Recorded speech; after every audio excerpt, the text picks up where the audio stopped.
ഒന്നാമത്തെ ചോദ്യം, ഇന്ത്യൻ ഭരണഘടനാ നിർമ്മാണവുമായി ബന്ധപ്പെട്ട് താഴെ തന്നിരിക്കുന്ന പ്രസ്താവനകളിൽ തെറ്റ് ഏതാണ് ചോദ്യം. ഞാൻ പറഞ്ഞു നമ്മളിപ്പോ +2 ലെവൽ ക്വസ്റ്റ്യൻസ് ആണ് ഡിസ്കസ് ചെയ്യുന്നത്. അപ്പൊ ആ ക്വസ്റ്റ്യൻസ് കുറച്ചുകൂടെ കുറച്ച് സ്റ്റാൻഡേർഡ് ആയിരിക്കും. മനസ്സിലായ? നിങ്ങളൊരു 10th ലെവലിനാണ്, നിങ്ങൾ 10th ലെവൽ എക്സാം ആണ്. LDC ആയാലും LGS ആയാലും 10th ലെവൽ എക്സാം ആണ്. ഓക്കെ, അപ്പം ആ ഒരു ക്വസ്റ്റ്യൻ സ്റ്റാൻഡേർഡ് കണ്ട് നിങ്ങൾ പേടിക്കണ്ട. ഇതൊരു +2 ലെവൽ എക്സാം ആണ്. നമ്മൾ പഠിച്ചിരുന്നാൽ അത്ര നന്നാണ് കേട്ടോ. ഓക്കെ, ക്ലിയർ ആണല്ലോ. ഇന്ത്യൻ ഭരണഘടനാ നിർമ്മാണവുമായി ബന്ധപ്പെട്ട് താഴെ തന്നിരിക്കുന്ന പ്രസ്താവനകളിൽ തെറ്റ് ഏതാണ് ചോദ്യം. താഴെ പറഞ്ഞ പ്രസ്താവനയിൽ തെറ്റ് ഏതാണ് ചോദ്യം വന്നിരിക്കുന്നത്.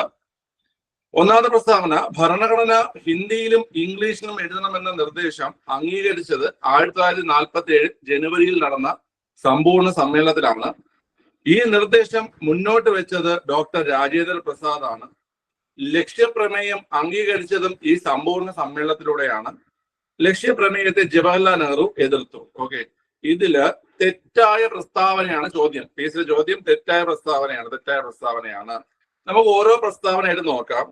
ഇവിടെ ഭരണഘടന ഇംഗ്ലീഷിലും എഴുതണമെന്ന, ഹിന്ദിയിലും ഇംഗ്ലീഷിലും എഴുതണമെന്ന നിർദ്ദേശം അംഗീകരിച്ചത് 1947 ജനുവരിയിൽ നടന്ന, ഭരണഘടന ഹിന്ദിയിലും ഇംഗ്ലീഷിലും എഴുതണമെന്ന നിർദ്ദേശം അംഗീകരിച്ചത് 1947 നടന്ന സമ്പൂർണ്ണ സമ്മേളനത്തിലാണ്. ഇവിടെ ആ പ്രസ്താവന ശരിയാണ്. ആ പ്രസ്താവന എന്താണ്? ശരിയാണ് കേട്ടോ. അടുത്ത്, ഈ നിർദ്ദേശം മുന്നോട്ട് വെച്ച് ഡോക്ടർ രാജേന്ദ്ര പ്രസാദ് ഈ നിർദ്ദേശം മുന്നോട്ട് വെച്ചു. ആ പ്രസ്താവനയും എന്താണ്? ശരിയാണ്. ലക്ഷ്യപ്രമേയം അംഗീകരിച്ചതും ഈ സമ്പൂർണ്ണ സമ്മേളനത്തിലൂടെയാണ്. ആ പ്രസ്താവനയും ശരിയാണ്. ഓക്കെ, ലക്ഷ്യപ്രമേയത്തെ ജവഹർലാൽ നെഹ്റു എതിർത്തു. ആ പ്രസ്താവന എന്താണ്? ആ പ്രസ്താവന തെറ്റാണ്. ലക്ഷ്യപ്രമേയത്തെ ജവഹർലാൽ നെഹ്റു എതിർക്കേണ്ട വല്ല ആവശ്യമുണ്ടാ? ഇല്ല. ഓക്കെ, അപ്പൊ നമുക്ക് 1-2 കാര്യങ്ങൾ പഠിക്കാണ്ട്. നിങ്ങൾക്ക് ആദ്യം പഠിക്കാൻ പോണ കാര്യം, നിങ്ങൾക്ക് സ്ഥിരമായിട്ട് നിങ്ങൾ പഠിച്ച കാര്യങ്ങൾ തന്നെയാണ്, നിങ്ങൾക്ക് അറിയാവുന്ന കാര്യം തന്നെയാണ്. ഈ ലക്ഷ്യപ്രമേയം അല്ലെങ്കിൽ ഒബ്ജക്റ്റീവ് റെസൊല്യൂഷൻ അവതരിപ്പിച്ചത് ആരാണ്? ലക്ഷ്യപ്രമേയം അല്ലെങ്കിൽ ഒബ്ജക്റ്റീവ് റെസൊല്യൂഷൻ അവതരിപ്പിച്ച കുട്ടികളെ? ആരാണ്? അത് ജവഹർലാൽ നെഹ്റു ആണ്. ആ വർഷവും തീയതി നിങ്ങൾക്ക് അറിയാം. എപ്പോഴാണ് അവതരിപ്പിച്ചത്? ജവഹർലാൽ നെഹ്റു ലക്ഷ്യപ്രമേയം അവതരിപ്പിച്ച വർഷവും തീയതി നിങ്ങൾക്ക് അറിയാം. എപ്പോഴാണ് അവതരിപ്പിച്ചത് പിള്ളേരെ? 1900 ലക്ഷ്യപ്രമേയം കറക്റ്റ് ഉത്തരം വിട്ടുന്ന വിളിച്ച് പറയാതെ 1946 ഡിസംബർ 13-നാണ് ലക്ഷ്യപ്രമേയം അവതരിപ്പിച്ചത്. 1946 ഡിസംബർ 13-നാണ് ലക്ഷ്യപ്രമേയം ജവഹർലാൽ നെഹ്റു അവതരിപ്പിച്ചത്. 1946 ഡിസംബർ 13. ഓക്കെ, അപ്പോൾ ഇത് എവിടെയാണ് അവതരിപ്പിച്ചത്? ജവഹർലാൽ നെഹ്റു ലക്ഷ്യപ്രമേയം എവിടെയാണ് അവതരിപ്പിച്ചതാണ് ചോദ്യം. എവിടെയാണ് അവതരിപ്പിച്ചത്? പിള്ളേരെ ഭരണഘടനാ നിർമ്മാണ സഭയിൽ അല്ലേ? ഭരണഘടനാ നിർമ്മാണ സഭ അല്ലെങ്കിൽ കോൺസ്റ്റിറ്റ്യൂവന്റ് അസംബ്ലിയിൽ. ഈ കോൺസ്റ്റിറ്റ്യൂവന്റ് അസംബ്ലി എന്ന് പറയുന്നത് നമ്മുടെ ന്യൂഡൽഹിയിൽ പാർലമെന്റിന്റെ സെൻട്രൽ ഹാളായിരുന്നു അല്ലേ? കോൺസ്റ്റിറ്റ്യൂവന്റ് അസംബ്ലി എന്ന് പറയുന്നത് നമ്മുടെ ന്യൂഡൽഹിയിൽ പാർലമെന്റിന്റെ സെൻട്രൽ ഹാളായിരുന്നു. അപർണ്ണുണ്ടോ? അപർണ്ണുണ്ടോ? നോട്ട് എഴുതിക്കോണേ. പാർലമെന്റിന്റെ സെൻട്രൽ ഹാളായിരുന്നു. ഓക്കെ, 1946 ഡിസംബർ 13-ന് അവതരിപ്പിച്ചു. ഇത് പിന്നീട് എന്തായി മാറി? ഇതാണ് നമ്മുടെ ഇന്ത്യൻ ഭരണഘടനയുടെ ആമുഖമായി മാറിയത്. ഓക്കെ, ഇനി ഞാൻ പറയുന്ന ശ്രദ്ധിച്ചു കേൾക്കുക. ഈ ഒബ്ജക്റ്റീവ് റെസൊല്യൂഷനെ അല്ലെങ്കിൽ ഈ ലക്ഷ്യപ്രഖ്യാപനത്തെ അല്ലെങ്കിൽ ലക്ഷ്യപ്രമേയത്തെ നമ്മുടെ ഈ സമ്പൂർണ്ണ സമ്മേളനം നടന്നത് 1947 ജനുവരിയിലാണ്. സമ്പൂർണ്ണ സമ്മേളനം 1947 ജനുവരിയിലാണ് നടന്നത്. ജനുവരി 22-ന് 1947 ജനുവരി 22-നാണ് ഈ ലക്ഷ്യപ്രമേയത്തെ അംഗീകരിച്ചത്. മനസ്സിലായി? അപ്പൊ ലക്ഷ്യപ്രമേയത്തെ അംഗീകരിച്ചപ്പോഴാണ് പിള്ളേരെ 1947 ജനുവരി 22-ന്. അവതരിപ്പിച്ചത് 1946 ഡിസംബർ 13-ന്.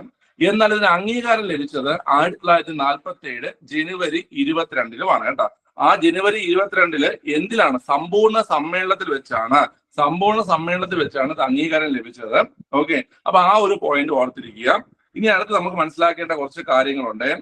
സമത്വം, സ്വാതന്ത്ര്യം, ജനാധിപത്യം, പരമാധികാരം. എന്തൊക്കെയാണ്? സമത്വം, സ്വാതന്ത്ര്യം, ജനാധിപത്യം, പരമാധികാരം. ഈ ആശയങ്ങൾ ഭരണഘടനയിൽ ഉൾപ്പെടുത്തിയത് ലക്ഷ്യപ്രമേയത്തിൽ നിന്ന് എടുത്തുകൊണ്ടാണ്. ഓക്കെ, അപ്പൊ അത് ഓർത്തിരിക്കുക. ഏതൊക്കെ ആശയങ്ങൾ പിള്ളേരെ? സമത്വം, സ്വാതന്ത്ര്യം, ജനാധിപത്യം, പരമാധികാരം. ഈ ആശയങ്ങൾ നമ്മുടെ കോൺസ്റ്റിറ്റ്യൂഷൻ ഉൾപ്പെടുത്തിയത് എന്തിനെടുത്തോണ്ടാണ്? ആ ലക്ഷ്യപ്രമേയത്തിൽ നിന്ന് എടുത്തുകൊണ്ടാണ് ഉൾപ്പെടുത്തിയത്. ലക്ഷ്യപ്രമേയത്തിൽ നിന്ന് എടുത്തുകൊണ്ടാണ് ഉൾപ്പെടുത്തിയത്. നിങ്ങൾക്ക് മനസ്സിലായോ ഞാൻ പറഞ്ഞത് എന്താണെന്ന്? മനസ്സിലായല്ലോ. ഓക്കെ, അപ്പൊ നമ്മുടെ കോൺസ്റ്റിറ്റ്യൂഷൻ ഹിന്ദിയിലും ഇംഗ്ലീഷിലും എഴുതണമെന്ന നിർദ്ദേശം അംഗീകരിച്ചത് ഈ 47 നടന്ന സമ്പൂർണ്ണ സമ്മേളനത്തിലാണ്. ഈ നിർദ്ദേശം മുന്നോട്ട് വെച്ചത് ഡോക്ടർ രാജേന്ദ്ര പ്രസാദാണ് നിർദ്ദേശം മുന്നോട്ട് വെച്ചത് കേട്ടോ.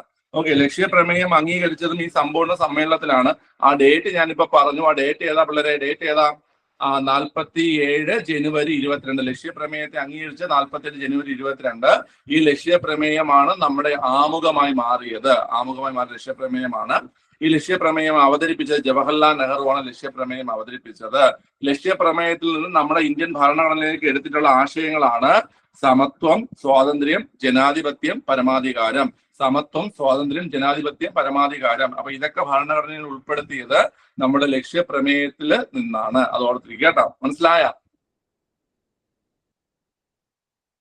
മനസ്സിലായി. അപ്പൊ ഇതുപോലെ 1948 നവംബർ 4 പ്രത്യേകത എന്താ? 1948 നവംബർ 4 പ്രത്യേകത എന്താ? 48 നവംബർ 4 പ്രത്യേകത എന്താ? 1948 നവംബർ 4 പ്രത്യേകത ആർക്കെങ്കിലും അറിയോ? 48 നവംബർ 4 പ്രത്യേകത വെച്ച് കഴിഞ്ഞാല് നമ്മുടെ ഭരണഘടനയുടെ ഒരു പൂർണ്ണ രൂപം, നമ്മുടെ ഭരണഘടനയുടെ പൂർണ്ണ രൂപം ആര്?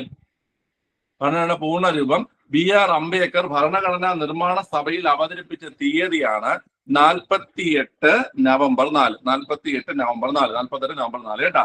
ഓക്കെ, അതായത് നമ്മുടെ ഭരണഘടനയുടെ ഒരു പൂർണ്ണ രൂപം, ഭരണഘടനയുടെ പൂർണ്ണ രൂപം നമ്മുടെ ഭരണഘടനാ നിർമ്മാണ സഭയിൽ ആര് അവതരിപ്പിച്ചത്? ഡോക്ടർ BR അംബേദ്കർ അവതരിപ്പിച്ച തീയതിയാണ് 48 നവംബർ 4. 48 നവംബർ 4. മനസ്സിലായല്ലോ? ഇതിന് അംഗീകാരം കിട്ടിയത് എപ്പോഴാ? ഭരണഘടനയ്ക്ക് അംഗീകാരം കിട്ടിയത് എപ്പോഴാ? ഭരണഘടനയ്ക്ക് അംഗീകാരം കിട്ടിയത് 49 നവംബർ 26-നാണ്. ഭരണഘടനയ്ക്ക് അംഗീകാരം കിട്ടിയത് 49 നവംബർ 26-നാണ്. ഭരണഘടന നിലവിൽ വന്നത് എപ്പോഴാ? നിലവിൽ വന്നത് 50 ജനുവരി 26-നാണ് ഭരണഘടന നിലവിൽ വന്നത്. അപ്പൊ ഇന്ത്യൻ കോൺസ്റ്റിറ്റ്യൂഷൻ നിലവിൽ വന്നത് എപ്പോഴെന്ന് വെച്ച് കഴിഞ്ഞാൽ 1950 ജനുവരി 26-നാണ്. 50 ജനുവരി 26-നാണ്. ഇവിടെ നിങ്ങൾ ഈ ക്ലാസ് കണ്ടതിന് ശേഷം ആ നോട്ട് മസ്റ്റായിട്ട് നിങ്ങൾ വായിക്കണം, അല്ലെങ്കിൽ നിങ്ങൾ മറന്നു. വായിക്കുമല്ലോ, ഉറപ്പായിട്ടും വായിക്കുമല്ലോ നിങ്ങൾ. ഉറപ്പായിട്ടും ഒരു മടിയും വിചാരിക്കരുത്, വായിക്കണം, വായിച്ചോണം. ഇപ്പൊ കോൺസ്റ്റിറ്റ്യൂഷൻ എന്ന് പറഞ്ഞ് കിട്ടുന്ന ഈ PDF ഇത് 2ാമത്തെ ക്ലാസ് ആണ്. അപ്പൊ ഈ കിട്ടുന്ന കോൺസ്റ്റിറ്റ്യൂഷന്റെ റിവിഷൻ കഴിയുന്നവർ കിട്ടുന്ന PDF ആണ് നിങ്ങൾ കോൺസ്റ്റിറ്റ്യൂഷൻ റിവിഷൻ ചെയ്യാൻ വേണ്ടി യൂസ് ചെയ്യേണ്ടത്. മനസ്സിലായ? അപ്പൊ അത് റിവിഷന് വേണ്ടി നിങ്ങൾക്ക് മാറ്റി വെക്കേണ്ടതാണ്. നിങ്ങൾ സമയം കിട്ടുമ്പോൾ അത് എഴുതിയെടുത്ത് വായിക്കണം. മനസ്സിലായ? ക്ലാസ്സിൽ നമ്മൾ ക്ലാസ് അറ്റൻഡ് ചെയ്ത് പഠിക്കുന്നതിനേക്കാൾ കൂടുതൽ കാര്യങ്ങൾ നമ്മളിവിടെ പഠിച്ചു പോകുന്നുണ്ടാവും. അപ്പൊ അതുകൊണ്ട് അത് ഉറപ്പായിട്ട് നിങ്ങൾ വായിച്ചു പഠിക്കണം. ഓക്കെ, ശരി. അപ്പൊ അത്ര നിങ്ങൾക്ക് മനസ്സിലായി. 48 നവംബർ 4-നാണ് നമ്മുടെ അംബേദ്കർ ഈ ഭരണഘടന നിർമ്മാണ സഭയിൽ നമ്മുടെ ഈ ഭരണഘടന പൂർണ്ണമായി അവതരിപ്പിച്ചത്. അതിനുശേഷം ഈ ഭരണഘടന അംഗീകാരം കിട്ടിയ ഡേറ്റ് നമ്മൾ ചോദിക്കാറുണ്ട്. 49 നവംബർ 26-നാണ് ഭരണഘടനയ്ക്ക് അംഗീകാരം കിട്ടിയത്. പിന്നെ നിലവിൽ വന്നത് 50 ജനുവരി 26-നാണ്. 50 ജനുവരി 26-നാണ്. ഞാനൊരു ഡേറ്റ് പറയാം. പലപ്പോഴും PSC എടുത്തിട്ട് ചോദിക്കുന്ന ഒരു ഡേറ്റ് ആണ്. ഓക്കെ, ഇപ്പൊ ഞാൻ ഈ 48 നവംബർ 4 കണ്ടപ്പോൾ എനിക്ക് ഓർമ്മ വന്നൊരു ഡേറ്റ് ആണ് 2008 നവംബർ 4. 2008 നവംബർ 4 പ്രത്യേകത എന്താ? 2008 നവംബർ 4 പ്രത്യേകത ആർക്കെങ്കിലും അറിയോ? 2008 നവംബർ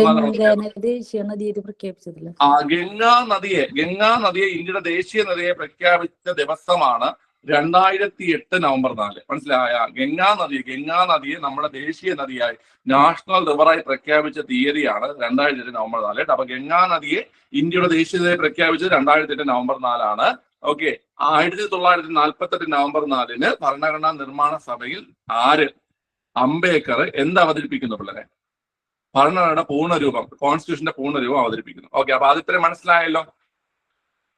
അടുത്ത ചോദ്യത്തിൽ പോവാലോ. പോവാം. ഓക്കെ, നമ്മളപ്പോ അടുത്ത ചോദ്യം നോക്കുമ്പോൾ രണ്ടാമത്തെ ചോദ്യം ഇതാണ്. താഴെ തന്നിരിക്കുന്നവയിൽ പൗരത്വവുമായി ബന്ധപ്പെട്ട ശരിയായ പ്രസ്താവന ഏവയെന്നാണ് ചോദ്യം. താഴെ തന്നിരിക്കുന്നത് പൗരത്വവുമായി ബന്ധപ്പെട്ട ശരിയായ പ്രസ്താവന ഏതെന്നാണ് ചോദ്യം. അയ്യോ, ഇത് ഇങ്ങനെ നടക്കുന്നേ. ഒരു സെക്കൻഡ് ഏടാ.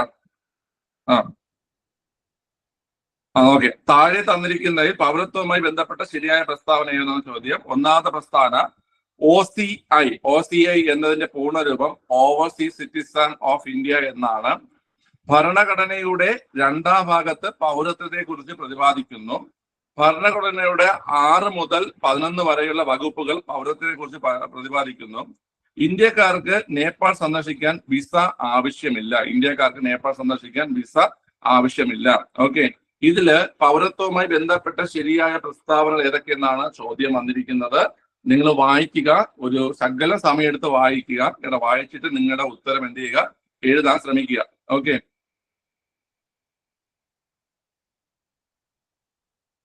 കിട്ടിയോ?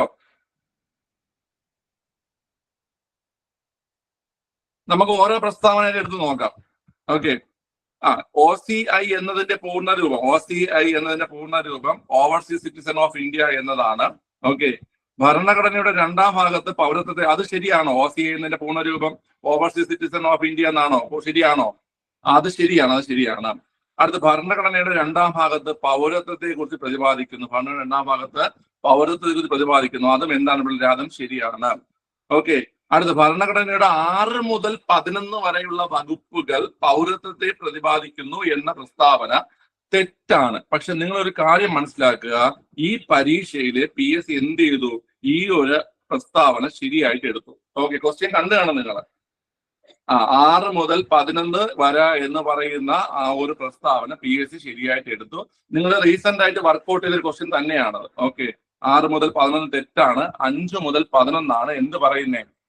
5 മുതൽ 11 പൗരത്വത്തെ കുറിച്ച് പറയുന്നത്. അടുത്ത്, ഇന്ത്യക്കാർക്ക് നേപ്പാൾ സന്ദർശിക്കാൻ വിസ ആവശ്യമല്ല. ആ പ്രസ്താവനയും എന്താണ് പിള്ളേരെ? ശരിയാണ്. ഓക്കെ, അപ്പൊ അങ്ങനെ വരുന്ന സമയത്ത് ഈ പറയുന്ന എല്ലാ പ്രസ്താവനയും എന്താണ്? ശരിയായിട്ടാണ് PSC ആൻസർ എടുത്തിരിക്കുന്നത്. മനസ്സിലായി? ഈ പറഞ്ഞ എല്ലാ പ്രസ്താവനയും ശരിയായിട്ടാണ് PSC ആൻസർ എടുത്തിരിക്കുന്നത്.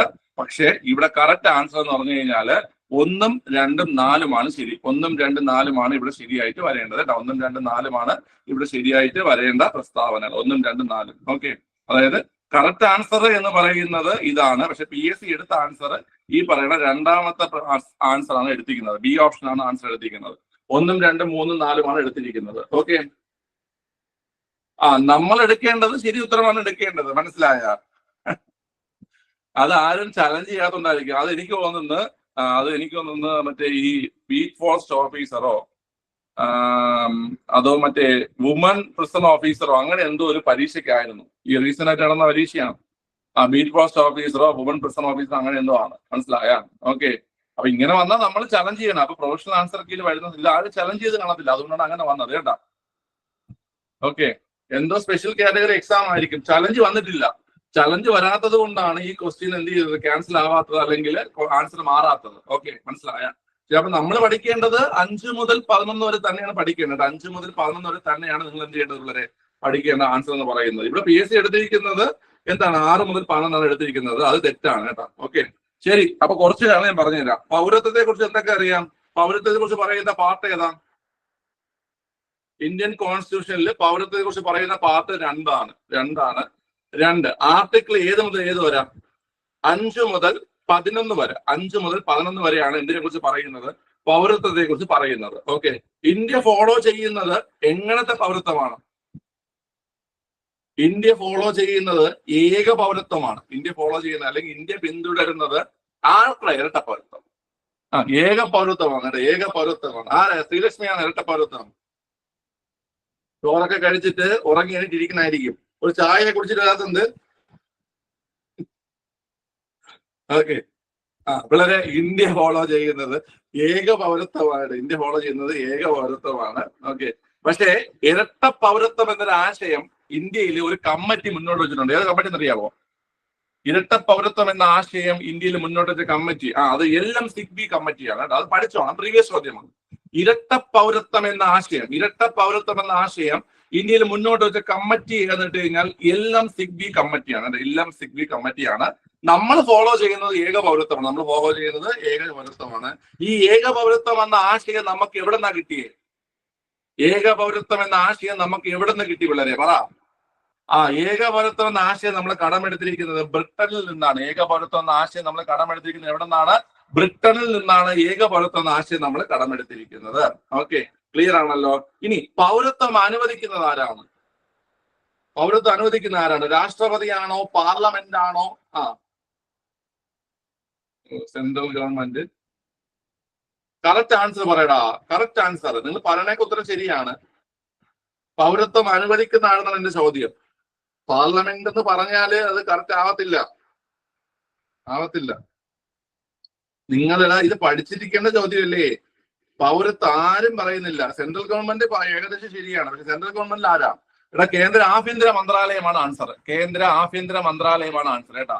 കേന്ദ്ര ആഭ്യന്തര മന്ത്രാലയം. പൗരത്വം അനുവദിക്കുന്നത് കേന്ദ്ര ആഭ്യന്തര മന്ത്രാലയമാണ്, മറക്കരുത്. പൗരത്വം അനുവദിക്കുന്ന ആരാണ്? കേന്ദ്ര ആഭ്യന്തര മന്ത്രാലയമാണ് പൗരത്വം അനുവദിക്കുന്നത് കേട്ടാ. അവിടെ ഡൗട്ട് വേണ്ട. ഓക്കെ ശരി. പൗരത്വം അനുവദിക്കുന്നത് ആഭ്യന്തര മന്ത്രാലയമാണ്. പൗരത്വ നിയമം ഏത് വർഷമാണ്? പൗരത്വ നിയമം ഏത് വർഷമാണ് പിള്ളേരെ? പൗരത്വ നിയമം 1955-ലാണ്. പൗരത്വ നിയമം 1955-ലാണ്. അപ്പൊ ഞാനിപ്പോ പറഞ്ഞത് പൗരത്വവുമായി ബന്ധപ്പെട്ട് സ്ഥിരം ചോദിക്കുന്ന കുറച്ച് ചോദ്യങ്ങളാണ്. പാർട്ട് 2 പാർട്ട് 2 പൗരത്വത്തെ കുറിച്ച് പറയുന്നത്. ആർട്ടിക്കിൾ 5 മുതൽ 11 വരെയാണ്. 5 മുതൽ 11 വരെയാണ്. ഇന്ത്യ ഫോളോ ചെയ്യുന്നത് എങ്ങനത്തെ പൗരത്വമാണ്? ഇന്ത്യ ഫോളോ ചെയ്യുന്നത് ഏക പൗരത്വമാണ്. ഇന്ത്യ ഫോളോ ചെയ്യുന്നത് ഏക പൗരത്വമാണ്. ഓക്കെ. എന്നാൽ ഏക പൗരത്വം എന്ന ആശയം നമ്മൾ കടമെടുത്തിരിക്കുന്നത് എവിടെ നിന്നാ? ബ്രിട്ടനിൽ നിന്നാണ് നമ്മൾ ഏക പൗരത്വം എന്ന ആശയം കടമെടുത്തിരിക്കുന്നത്. അതെ. ഇനി അടുത്ത് പറഞ്ഞു ഇരട്ട പൗരത്വം എന്നൊരു ആശയം നമ്മുടെ ഒരു കമ്മിറ്റി, ഇന്ത്യയിൽ ഒരു കമ്മിറ്റി മുന്നോട്ട് വെച്ചിട്ടുണ്ട്. ആ കമ്മിറ്റി ഏതാണ്? LM-SIGBI കമ്മിറ്റിയാണ്. അപ്പൊ ഇരട്ട പൗരത്വം എന്ന ആശയം ഇന്ത്യയിൽ മുന്നോട്ട് വെച്ച കമ്മിറ്റി ഏതാണുള്ളത്? LM-SIGBI കമ്മിറ്റിയാണ്. പൗരത്വ നിയമം ഏത് വർഷമാണ്? പൗരത്വ നിയമം 1955-ആണ്. 1955-ആണ് കേട്ടോ. അടുത്ത് നമുക്ക് OCI എന്താണെന്ന് പറഞ്ഞാൽ OCI. ഓക്കെ. OCIയുടെ പൂർണ്ണരൂപം ഓവർസീസ് സിറ്റിസൺഷിപ്പ് ഓഫ് ഇന്ത്യ എന്നാണ് കേട്ടോ. OCIയുടെ പൂർണ്ണരൂപം ഓവർസീസ് സിറ്റിസൺഷിപ്പ് ഓഫ് ഇന്ത്യ എന്നാണ്. മനസ്സിലായ? ഓവർസീസ് സിറ്റിസൺഷിപ്പ് ഓഫ് ഇന്ത്യ എന്നാണ് OCIയുടെ പൂർണ്ണരൂപം. OCI കാർഡ് എന്ന് വെച്ച് കഴിഞ്ഞാല് ഈ പറയുന്ന overseas citizenship of India card എന്നാണ്. Overseas citizenship of India card എന്നാണ് OCI കാർഡിന്റെ പൂർണ്ണരൂപം. ക്ലിയർ ആണല്ലോ? ഈ OCI കാർഡ് എന്ന ആശയം മുന്നോട്ട് വെച്ച വർഷം, സെൻട്രൽ ഗവൺമെന്റ് OCI കാർഡ് എന്ന ആശയം മുന്നോട്ട് വെച്ച വർഷം അറിയോ? ഏത് വർഷമാണ് ഈ ആശയം മുന്നോട്ട് വെച്ചത്? കറക്റ്റ് ആണ്. 2004. 2004-ലാണ് OCI കാർഡ് എന്ന ആശയം മുന്നോട്ട് വെച്ചത്. OCI കാർഡ് എന്ന ആശയം മുന്നോട്ട് വെച്ചത് 2004-ലാണ്. 2004-ലാണ് മുന്നോട്ട് വെച്ചത്. ഓക്കെ. 2004-ലാണ്. ഇനി ഈ OCI കാർഡ് നിലവിൽ വന്നത് എപ്പോഴാ? OCI കാർഡ് നിലവിൽ വന്നത് എപ്പോഴാ? ഫോളോ എടുത്തോ? അറിയോ? 2006-ലാണ് നിലവിൽ വന്നത്. കറക്റ്റ് ആണ്. 2006-ലാണ് നിലവിൽ വന്നത് പിള്ളേരെ. 2004-ലാണ് OCI കാർഡ് എന്ന ആശയം മുന്നോട്ട് വെച്ചത്. 2006-ലാണ് നിലവിൽ വന്നത്. 2006-ലാണ് എന്ത് ചെയ്തത്? നിലവിൽ വന്നത്. 2006-ലാണ് നിലവിൽ വന്നത്. ഓക്കെ. ആ സെറ്റാണ്. ഓക്കെ. എന്തിനാണ് OCI കാർഡ്? എന്തിനാണ് OCI കാർഡ്? എന്തിനാ OCI കാർഡ്? എന്താ ആർക്ക് പറഞ്ഞൂടെ? OCI കാർഡെന്ന് വെച്ച് കഴിഞ്ഞാൽ ഇത്രയേ ഉള്ളൂ. ഇന്ത്യൻ വംശജ്, ഇന്ത്യക്കാരുടെ അല്ല, ഇന്ത്യൻ വംശജരുടെ സമ്പാദ്യം ഇന്ത്യൻ വികസനത്തിന് വേണ്ടി ഉപയോഗിക്കുന്നതിന് വേണ്ടിയിട്ടുള്ള കാർഡാണ് ഏത്? ഇന്ത്യൻ വംശജരുടെ സമ്പാദ്യം, ഇന്ത്യൻ വികസനത്തിന് വേണ്ടി ഉപയോഗിക്കുന്നതിനുള്ള സംവിധാനമാണ് OCI കാർഡ്. എന്താ വളരെ? OCI card. അതായത് ഇന്ത്യൻ വംശജരായിട്ടുള്ള ആൾക്കാർ. ഇപ്പൊ തന്നെ നമുക്ക് വേണം ഋഷി സുനക് ഒരു ഇന്ത്യൻ വംശജനാണ് അല്ലേ? ഈ ഋഷി സുനക് ഒരു ഇന്ത്യൻ വംശജനാണ്. സുനിത വില്യംസ് ഒരു ഇന്ത്യൻ വംശജനാണ്. ഓക്കെ. അപ്പൊ അങ്ങനെയുള്ള ആൾക്കാരല്ലേ പിള്ളേരെ? അതന്നെ, അങ്ങനെയുള്ള ആൾക്കാർ. അപ്പൊ ഈ ഇന്ത്യൻ വംശജരുടെ സമ്പാദ്യം ഇന്ത്യൻ വികസനത്തിന് വേണ്ടി ഉപയോഗിക്കാനുള്ള സംവിധാനത്തെ പറയുന്ന പേരാണ് OCI card. OCI card, overseas citizenship of India card എന്ന് പറയുന്നത്.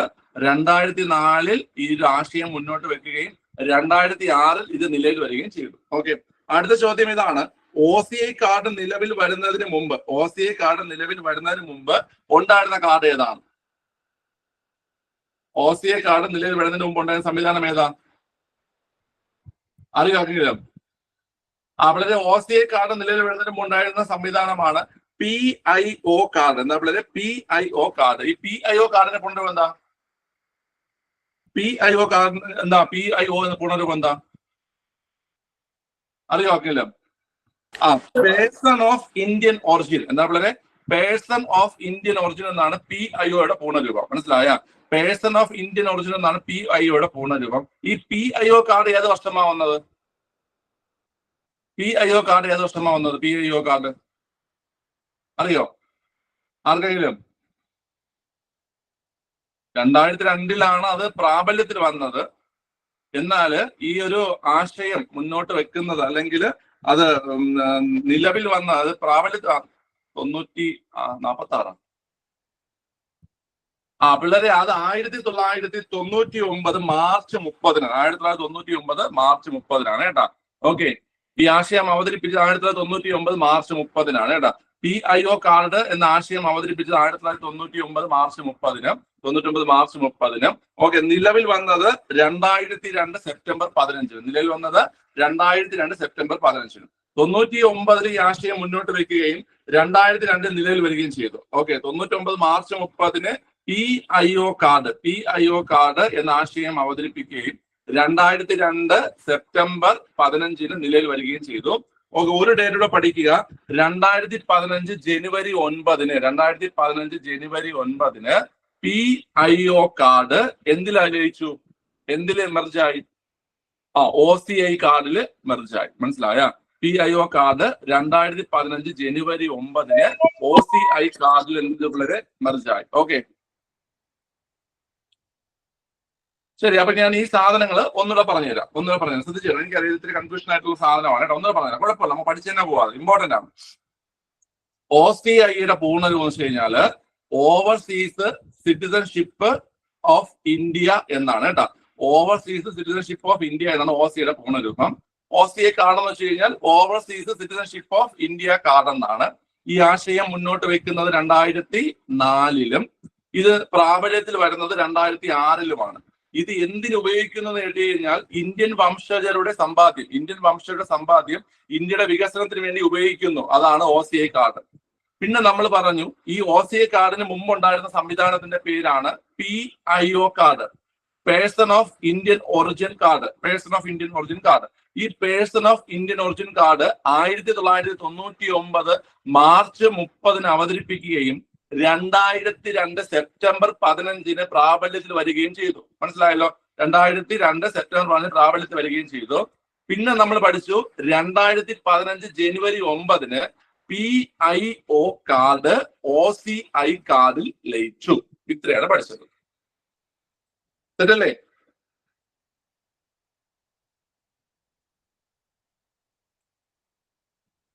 ഓക്കെ, ശരി. അപ്പൊ പൗരത്വം നമുക്ക് ഒന്നുകൂടെ പറഞ്ഞു നോക്കാം. പാർട്ട് 2 ആർട്ടിക്കിൾ 5 മുതൽ 11. നമ്മൾ ഫോളോ ചെയ്യുന്നത് ഏക പൗരത്വം. കടമെടുത്തത് ബ്രിട്ടനിൽ നിന്ന്. എന്നാൽ ഇരട്ട പൗരത്വം ശുപാർശ ചെയ്ത കമ്മിറ്റിയുണ്ട്. ഏത് കമ്മിറ്റി?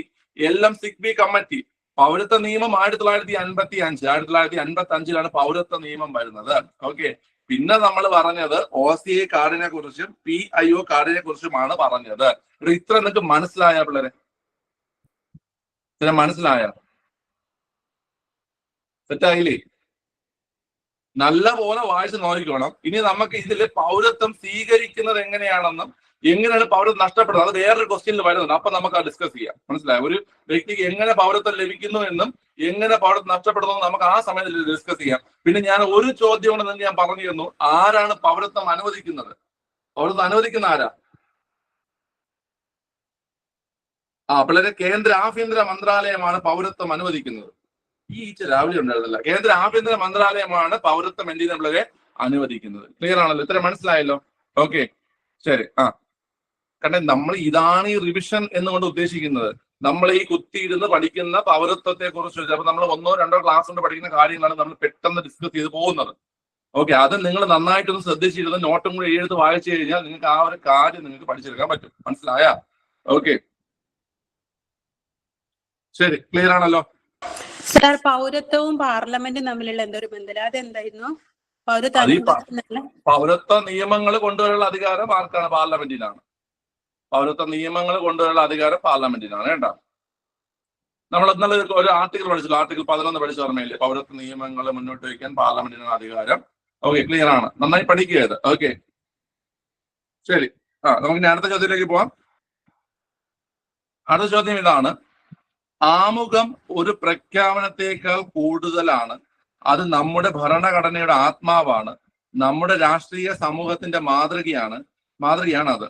ഒരു വിപ്ലവത്തിനല്ലാതെ മറ്റൊന്നിനും മാറ്റാൻ കഴിയാത്ത ഒരു ദൃഢനിശ്ചയം അതിൽ അടങ്ങിയിരിക്കുന്നു. ഇന്ത്യൻ ഭരണഘടനയുടെ ആമുഖത്തെക്കുറിച്ച് ഇങ്ങനെ പറഞ്ഞത് ആരാണ്? പണ്ഡിറ്റ് താക്കൂർദാസ്, ജവഹർലാൽ നെഹ്റു, ജസ്റ്റിസ് ഹിദായത്തുള്ള, പിന്നെ നാലാമതായിട്ട് ഇവരാരുമല്ല. ഓക്കെ, ഒന്നുകൂടെ പറഞ്ഞുതരാം. പണ്ഡിറ്റ് താക്കൂർദാസ്, ജവഹർലാൽ നെഹ്റു, ജസ്റ്റിസ് ഹിദായത്തുള്ള, പിന്നെ നാലാമത്തെ ഓപ്ഷൻ ആയിട്ട് ഇവരാരുമല്ല. ആരാ പറഞ്ഞെന്നൊന്ന് പറയോ? ആരാ പറഞ്ഞേ? പിള്ളേരെ ഓപ്ഷൻ സി ആണ് ആൻസർ. ഓപ്ഷൻ സി എന്ന് പറഞ്ഞാൽ 3 ആരാ? ജസ്റ്റിസ് ഹിദായത്തുള്ളയുടെ വാക്കുകളാണ്. ജസ്റ്റിസ് ഹിദായത്തുള്ളയുടെ വാക്കുകളാണ് കേട്ടോ. ഓക്കെ, നമ്മൾ ഈ കോൺസ്റ്റിറ്റ്യൂഷനുമായി ബന്ധപ്പെട്ട് കുറെ ആൾക്കാർ പറഞ്ഞ വിശേഷണങ്ങളുണ്ട്. ഞാൻ അതിന് എടുക്കുന്നില്ല, നമ്മളത് പഠിക്കും. മനസ്സിലായോ? കോൺസ്റ്റിറ്റ്യൂഷനുമായി ബന്ധപ്പെട്ട് കുറെ ആൾക്കാർ പറഞ്ഞ വിശേഷണങ്ങള് നമുക്കത് ഇപ്പൊ ഇത് കാരണം വെച്ചാൽ ഇപ്പൊ തുടങ്ങിയ തീരത്തില്ല. കാരണം വെച്ച് കഴിഞ്ഞാല് ഒരുപാട് വിശേഷണങ്ങളുണ്ട്. നമ്മൾ അത് മാത്രം പറഞ്ഞിട്ട് ബോർ അടിക്കും. നമുക്ക് അല്ലാത്ത രീതിയിൽ എന്ത് ചെയ്യാതെ പഠിക്കാം. ഇപ്പൊ നിങ്ങൾ ഈ ക്വസ്റ്റ്യൻ മാത്രം എന്ത് ചെയ്യുക, മനസ്സിലാക്കി വെക്കുക. ഓക്കെ, അടുത്ത ചോദ്യത്തിലേക്ക് പോവാം. ഓക്കെ, അപ്പൊ അതിന്റെ ആൻസർ ഓപ്ഷൻ സി ആണ്. മൗലിക അവകാശങ്ങളുമായി ബന്ധപ്പെട്ട ശരിയായ പ്രസ്താവനകൾ കണ്ടെത്തുക. നമ്മുടെ മൗലിക അവകാശങ്ങൾ ചിലത് പൗരന്മാർക്ക് മാത്രമേ ലഭിക്കൂ. ചില മൗലിക അവകാശങ്ങൾ ഏത് വ്യക്തിക്കും ലഭിക്കും. നിയമത്തിന് മുമ്പിൽ തുല്യതയ്ക്കുള്ള അവകാശം ഏതൊരു വ്യക്തിക്കും ലഭിക്കും. പൊതുതൊഴിലിന്റെ കാര്യത്തിൽ അവസര സമത്വം ലഭിക്കുന്നത് ഇന്ത്യൻ പൗരന്മാർക്കാണ്. അപ്പൊ ഞാൻ ഒന്നുകൂടെ പറഞ്ഞുതരാം. നമ്മുടെ മൗലിക അവകാശങ്ങൾ ചിലത് പൗരന്മാർക്ക് മാത്രമേ ലഭിക്കൂ. ചില മൗലിക അവകാശങ്ങൾ ഏത് വ്യക്തികൾക്കും ലഭിക്കും. നിയമത്തിന് മുമ്പിൽ തുല്യതയ്ക്കുള്ള അവകാശം ഏതൊരു വ്യക്തിക്കും ലഭിക്കും. പൊതു തൊഴിലിന്റെ കാര്യത്തിൽ അവസര സമത്വം ലഭിക്കുന്നത് ഇന്ത്യൻ പൗരന്മാർക്കാണ്. ഇവിടെ ഒന്നാമത്തെ പ്രസ്താവന ശരിയോ തെറ്റോ? ഒന്നാമത്തെ പ്രസ്താവന നമ്മുടെ മൗലിക അവകാശങ്ങൾ ചിലത് പൗരന്മാർക്ക് മാത്രമേ ലഭിക്കൂ എന്നുള്ള പ്രസ്താവന ശരിയോ തെറ്റോ? വളരെ ആ പ്രസ്താവന ശരിയാണ്. ചില മൗലിക അവകാശങ്ങൾ ഏത് വ്യക്തികൾക്ക് ലഭിക്കും, ശരിയാണോ? അതും ശരിയാണ്. രണ്ടാമത്തെ പ്രസ്താവന ശരിയാണ്. നിയമത്തിന് മുമ്പിൽ തുല്യതയ്ക്കുള്ള അവകാശം ഏതൊരു വ്യക്തിക്കും ലഭിക്കും, ശരിയാണോ? അതും ശരിയാണ്. അടുത്ത്, പൊതു തൊഴിലിന്റെ കാര്യത്തിൽ അവസര സമത്വം ലഭിക്കുന്നത് ഇന്ത്യൻ പൗരന്മാർക്ക് മാത്രമാണ്. True or false? അവസര സമത്വം, അതും ട്രൂ ആണ്. ഇതെല്ലാം ശരിയാണ്. അതായത് ആൻസർ വരുന്ന സമയത്ത് ഓപ്ഷൻ ഡി വരും. അതായത് 1, 2, 3, 4 ഇതെല്ലാം ശരിയാണെന്നുള്ള ആൻസർ വരും. ഓക്കെ, ശരി. ഇനി ഞാൻ കുറച്ച് കാര്യങ്ങൾ പറഞ്ഞു തരാവേ. നിങ്ങൾ ബുക്ക് എടുത്തിട്ട് കുറച്ച് ആർട്ടിക്കിൾ ഒന്ന് പഠിച്ചു വെച്ചോണം. ഓക്കെ, കുറച്ച് ആർട്ടിക്കിൾ നമുക്കൊരു 5, 3, 8 ആർട്ടിക്കിൾ പഠിച്ചു വെച്ചാൽ 5, 3, 8 ആർട്ടിക്കിൾ. ഓക്കെ, ആദ്യം 15, 16, 19, 29, 30. 15, 16, 19, 29, 30. 15, 16, 19, 29, 30. എന്താ പ്രത്യേകത? 15 കമന്റ് ചെയ്തേ. 15, 16, 15, 16, 19, 29, 30 ഇന്ത്യൻ പൗരന്മാർക്ക് മാത്രം ലഭിക്കുന്ന മൗലിക അവകാശങ്ങളാണ് 15-ലും 16-ലും 19-ലും 29-ലും 30-ലും പറയുന്നത്. ഇവിടെ 15 എന്ന് പറഞ്ഞാൽ എന്താണ്? 15 ആർട്ടിക്കിൾ 15 എന്താ? അപ്പോൾ ആർട്ടിക്കിൾ 15 എന്ന് പറയുന്നത് വിവേചനങ്ങൾക്കെതിരെയാണ്, അല്ലെ? വിവേചനങ്ങൾക്കെതിരെയുള്ള അവകാശം. വിവേചനങ്ങൾക്കെതിരെയുള്ള അവകാശം നമ്മുടെ ആർട്ടിക്കിൾ 15 പ്രകാരം ഇന്ത്യൻ പൗരന്മാർക്ക് മാത്രമുള്ളതാണ്. ഓക്കെ, അടുത്ത് 16 എന്താ? 16 നിയമനങ്ങളിൽ അവസര സമത്വം. 16 നിയമനങ്ങളിൽ അവസര സമത്വം, അതും ഇന്ത്യൻ പൗരന്മാർക്ക് മാത്രമുള്ളതാണ്. ഓക്കെ, അടുത്ത ആർട്ടിക്കിൾ 19 എന്താ? ആർട്ടിക്കിൾ 19 മൗലിക സ്വാതന്ത്ര്യങ്ങൾ, അല്ലെ? മൗലിക സ്വാതന്ത്ര്യങ്ങൾ ആർട്ടിക്കിൾ 19, അതും ഇന്ത്യൻ പൗരന്മാർക്ക് മാത്രം ലഭിക്കുന്ന ആർട്ടിക്കിളുകളാണ്. ഓക്കെ, അടുത്ത ആർട്ടിക്കിൾ 29, 30 എന്താണ്? ന്യൂനപക്ഷങ്ങൾക്ക് വേണ്ടിയുള്ള അവകാശങ്ങൾ, അല്ലേ? ന്യൂനപക്ഷങ്ങളുടെ സാംസ്കാരികവും വിദ്യാഭ്യാസപരവുമായ അവകാശങ്ങൾ. അപ്പൊ പഠിച്ചിരിക്കുക 15, 16, 19, 29, 30. 15, 16, 19, 29, 30 ഇന്ത്യൻ പൗരന്മാർക്ക് മാത്രം ലഭിക്കുന്ന ആർട്ടിക്കിൾസ് ആണ്. 15, 16, 19, 29, 30 പഠിക്കുക, നന്നായി പഠിച്ചിരിക്കുക. ഓക്കെ, അടുത്ത് 17, 18, 32. അടുത്ത് പഠിച്ചോ. 17, 18, 32 കേട്ടാ. 17, 18, 32 ഈ ആർട്ടിക്കിൾസിൽ പ്രത്യേക പരാമർശമൊന്നുമില്ല. അതായത് ഇന്ത്യൻ പൗരന്മാർക്കെന്നോ അല്ലെങ്കിൽ ഇന്ത്യൻ പൗരന്മാർക്ക് വിദേശ പൗരന്മാർക്കെന്നോ പ്രത്യേക പരാമർശമൊന്നും ഇല്ലാത്ത ആർട്ടിക്കിളുകളാണ് 17, 18, 32. പ്രത്യേക പരാമർശമൊന്നും പറയാത്ത ആർട്ടിക്കിളാണ് 17, 18, 32. 17, 18, 32. 17, 18, 32. ഓക്കെ, 17 പറയുന്നത് എന്താണ്? 17 പറയുന്നത് എന്താ പിള്ളേരെ? 17 എന്ന് വെച്ച് കഴിഞ്ഞാല് നമ്മുടെ തൊട്ടുകൂടായ്മയ്ക്കെതിരെ, 17 തൊട്ടുകൂടായ്മയ്ക്കെതിരെയാണ് 17. ഓക്കെ, 18 എന്ന് പറഞ്ഞാൽ തലക്കെട്ടുകൾ നിർത്തലാക്കൽ, തലക്കെട്ടുകൾ നിർത്തലാക്കൽ. ഓക്കെ, അടുത്ത് 32 എന്ന് വെച്ചാൽ എന്താണ്? 32 എന്താ പിള്ളേരെ? 32 എന്ന് വെച്ച് കഴിഞ്ഞാല് ഭരണഘടനാ പ്രതിവിധി അല്ലെങ്കിൽ കോൺസ്റ്റിറ്റ്യൂഷണൽ റെമഡി. ഓക്കെ, ഭരണഘടനാ പ്രതിവിധി അല്ലെങ്കിൽ കോൺസ്റ്റിറ്റ്യൂഷണൽ റെമഡി. ഓക്കെ, ശരി. അപ്പൊ നമ്മൾ ഈ പറഞ്ഞ 8 ആർട്ടിക്കിൾ ഉണ്ടല്ലോ, ഈ 8 ആർട്ടിക്കിള്, ഈ 8 ആർട്ടിക്കിൾ ഒഴിച്ച് മൗലിക അവകാശത്തിലെ മുഴുവൻ ആർട്ടിക്കിളും ഇന്ത്യൻ പൗരന്മാർക്കും വിദേശ പൗരന്മാർക്കും ലഭിക്കും. മനസ്സിലായ? ഈ പറഞ്ഞ 8 ആർട്ടിക്കിൾ ഒഴികെ ബാക്കിയുള്ള മുഴുവൻ ആർട്ടിക്കിളും ഇന്ത്യൻ പൗരന്മാർക്കും വിദേശ പൗരന്മാർക്കും ലഭിക്കും. ഓക്കെ, ക്ലിയർ ആണ്? ആദ്യത്തെ 15, 16, 29 അല്ലെങ്കിൽ 19, 29, 30 ഇന്ത്യൻ പൗരന്മാർക്ക് മാത്രം ലഭിക്കുന്നു. 17, 18, 32 പ്രത്യേക പരാമർശം ഒന്നും നൽകിയിട്ടില്ല ആർട്ടിക്കിളിന്. എന്നാൽ ഇന്ത്യക്കാർക്കും വിദേശക്കാർക്കും ലഭിക്കുന്നത് ബാക്കിയുള്ള ആർട്ടിക്കിളാണ്. ഏതൊക്കെ പറയാൻ പറ്റും നിങ്ങൾക്ക്? ഏതൊക്കെ ആർട്ടിക്കിൾ ഉണ്ട് പിള്ളേരെ? 14 ഉണ്ടല്ലേ? 14 ഉണ്ട്. വേറെ നമ്മൾ ഈ പറഞ്ഞതിൽ, ഈ പറയാത്തതിൽ നോക്കി പറഞ്ഞേ. 20 ഉണ്ട്, 21 ഉണ്ട്, 21A ഉണ്ട്, 22 ഉണ്ട്, 23 ഉണ്ട്, 24 ഉണ്ട്, 25 ഉണ്ട്, 26 ഉണ്ട്, 27 ഉണ്ട്, 28 ഉണ്ട്. ഓക്കെ, അപ്പൊ ഇത്രയും ആർട്ടിക്കിള് ഇന്ത്യൻ പൗരന്മാർക്കും വിദേശ പൗരന്മാർക്കും ലഭിക്കും. ശത്രു രാജ്യങ്ങളിലെ പൗരന്മാർക്ക് ലഭിക്കത്തില്ല. മനസ്സിലായോ? ഇന്ത്യൻ ശത്രു രാജ്യമായി പ്രഖ്യാപിച്ച രാജ്യങ്ങളിലെ പൗരന്മാർക്ക് ഇത് ലഭിക്കത്തില്ല. മനസ്സിലായ? അപ്പൊ നിങ്ങൾ ഈ 8 എണ്ണം പഠിച്ചു വെക്കുക. അതായത് ഇന്ത്യൻ പൗരന്മാർക്ക് മാത്രം ലഭിക്കുന്നതും പിന്നെ പ്രത്യേക പരാമർശമൊന്നും ഇല്ലാത്തതും പഠിച്ചു വെക്കുക. ഇന്ത്യൻ പൗരന്മാർക്ക് മാത്രം കിട്ടുന്നത് പഠിച്ചു. 15, 16, 19, 29, 30. ഓക്കെ, പ്രത്യേക പരാമർശമൊന്നും ഇല്ലാത്തത് 17, 18, 32. 17, 18, 32. ബാക്കിയുള്ള മുഴുവൻ ആർട്ടിക്കിളും ഇന്ത്യൻ പൗരന്മാർക്കും വിദേശ പൗരന്മാർക്കും ലഭിക്കുന്നതാണ്, ശത്രു രാജ്യത്തിലെ പൗരന്മാർക്ക് ഒഴികെ. മനസ്സിലായല്ലോ? ശരി. ഇത്രയും ഒന്ന് പറയാൻ പറ്റുമോ? ഇപ്പൊ പഠിപ്പിച്ച ആർട്ടിക്കിൾസ് ഒന്ന് പറയാൻ പറ്റുമോ നിങ്ങൾക്ക് ആർക്കെങ്കിലും? ആരെങ്കിലും ഒന്ന് പറയോ? ഞാനൊരു ഐഡിയ വെച്ച് പഠിപ്പിക്കുന്നത്. നമ്മൾ മറ്റേ ആർട്ടിക്കിൾ ഫുള്ള് പറഞ്ഞുകൊണ്ടിരിക്കുന്നതിനേക്കാളും നല്ലതാണ് ഏതൊക്കെയാണ് ഒഴിവാക്കാൻ പറ്റുന്ന രീതി പഠിക്കുന്നത്. മനസ്സിലായ? അപ്പൊ നിങ്ങൾ ഈ 5, 3, 8 പഠിച്ചിരുന്ന ഇപ്പൊ ബാക്കി എല്ലാം മാർക്ക് കിട്ടും. ഇന്ത്യൻ പൗരന്മാർക്കും വിദേശ പൗരന്മാർക്കും കിട്ടും. വിഷ്ണു ഒന്ന് മൈക്കോണായി പറഞ്ഞേ. പറഞ്ഞോ? കേൾക്കുന്നുണ്ട്. ഇന്ത്യൻ പൗരന്മാർക്ക് മാത്രം കിട്ടുന്ന ആർട്ടിക്കിളാണ് 15, 16, 19, 29, 30. പിന്നെ പ്രത്യേക പരാമർശം ഇല്ലാത്തത് 17, 18, 32. പിന്നെ ബാക്കി എല്ലാ ആർട്ടിക്കിളും അത് വിദേശികൾക്കും കിട്ടും, പിന്നെ ഇന്ത്യൻ പൗരന്മാർക്കും കിട്ടും. പിന്നെ ശത്രു രാജ്യത്തിലുള്ള വ്യക്തികൾ ലഭിക്കത്തില്ല. ഓക്കെ, അത്രേ ഉള്ളൂ. ശരി, അപ്പൊ അത്ര നിങ്ങൾക്ക് മനസ്സിലായി. അപ്പൊ നമ്മളിന്ന് പഠിച്ചത് വളരെ ഇമ്പോർട്ടന്റ് ആയിട്ടുള്ള കാര്യങ്ങളാണ്. നമ്മൾ എന്ത് പഠിച്ചു? നമ്മള് പൗരത്വവുമായി ബന്ധപ്പെട്ടുള്ള പ്രധാനപ്പെട്ട OCI കാർഡും PIO കാർഡൊക്കെ പഠിച്ചു. പിന്നെ നമ്മളിപ്പോഴത്തെ ഈ പൗരത്വവുമായി മൗലിക അവകാശമായിട്ട് ബന്ധപ്പെട്ടിട്ട് ഒഴിവാക്കിപ്പെട്ടിട്ടുള്ള ആർട്ടിക്കിളുകൾ, അതൊക്കെ നമ്മൾ പഠിച്ചത്. ഓക്കെ, ഇമ്പോർട്ടന്റ് ആണ് ഈ പറയുന്നില്ല. ഓക്കെ, ശരി. അടുത്ത് ചേരുംപടി ചേർക്കുക എന്നാണ് അടുത്ത ചോദ്യം. ചേരുംപടി ചേർക്കുക എന്നുള്ള അടുത്ത ചോദ്യം. ഒന്ന് ചേരുംപടി ചേർത്തേ.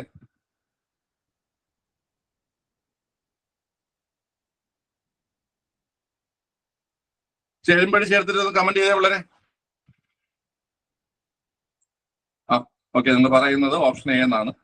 നമുക്ക് നോക്കാം. നിർദ്ദേശക തത്വങ്ങൾ നമ്മൾ കടമെടുത്തിരിക്കുന്നത് എവിടെ നിന്നാണ്? മാർഗനിർദ്ദേശക തത്വങ്ങൾ നമ്മൾ കടമെടുത്തിരിക്കുന്നത് അയർലാൻഡിൽ നിന്നാണ് അല്ലേ? അപ്പൊ ഒന്ന് ബി വരും. 1B വരും. ഓക്കെ, അടുത്ത് മൗലിക കർത്തവ്യങ്ങൾ നമ്മൾ കടമെടുത്തിരിക്കുന്നത് എവിടെ നിന്നാണ്? മൗലിക കർത്തവ്യങ്ങള് പിള്ളേരെ റഷ്യയിൽ നിന്നാണ്. മൗലിക കർത്തവ്യങ്ങൾ എവിടെ നിന്നാണ്? റഷ്യയിൽ നിന്നാണ് നമ്മൾ മൗലിക കർത്തവ്യങ്ങൾ കടമെടുത്തിരിക്കുന്നത്. അവശിഷ്ടാധികാരങ്ങൾ എവിടെ നിന്നാണ്? അവശിഷ്ടാധികാരങ്ങൾ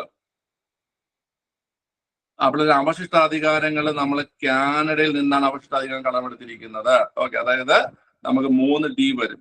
ഭരണഘടനാ ഭേദഗതി നമ്മൾ കടമെടുത്തിരിക്കുന്നത് ദക്ഷിണാഫ്രിക്കയിൽ നിന്നാണ്. ഓക്കെ, അപ്പൊ നമുക്ക് 4A വരും. അപ്പൊ ആൻസർ ഓപ്ഷൻ A തന്നെയാണ്. ആൻസർ വരുന്നത്. ഓക്കെ, അതല്ലേ നിങ്ങൾക്ക് കിട്ടിയത്? പിള്ളേരെ ഓക്കെ, അപ്പൊ അത് അത്ര നിങ്ങൾക്ക് മനസ്സിലായി. ഞാൻ കുറച്ച് കാര്യങ്ങൾ നിങ്ങളത് പറഞ്ഞുതരാം കേട്ടോ. നിങ്ങൾ ബ്രിട്ടന്റെതും അമേരിക്കയുടെതൊക്കെ നമ്മൾ കോഡ് വെച്ച് പഠിക്കും. ബ്രിട്ടന്റെതും അമേരിക്കയുടെ നമ്മൾ കോഡ് വെച്ച് പഠിക്കും. ഓക്കെ, ഞാൻ ചോദിക്കുന്ന കുറച്ച് കാര്യങ്ങള് പിള്ളേരെ, ഈ സ്വാതന്ത്ര്യം, സമത്വം, സാഹോദര്യം, സ്വാതന്ത്ര്യം, സമത്വം, സാഹോദര്യം നമ്മൾ എവിടെ നിന്നാണ് കടമെടുത്തിരിക്കുന്നത്? സ്വാതന്ത്ര്യം, സമത്വം, സാഹോദര്യം നമ്മൾ കടമെടുത്തിരിക്കുന്നത് ഫ്രാൻസിൽ നിന്നാണ് അല്ലേ?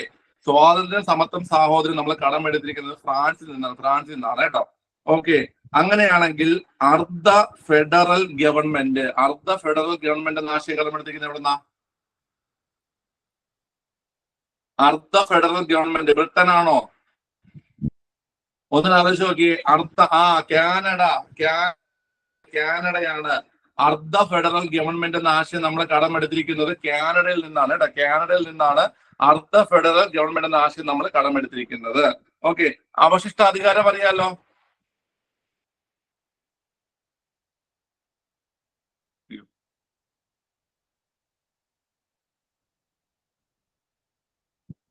നെറ്റ്വർക്ക് പോച്ചു. ഹലോ, കാണാവോ?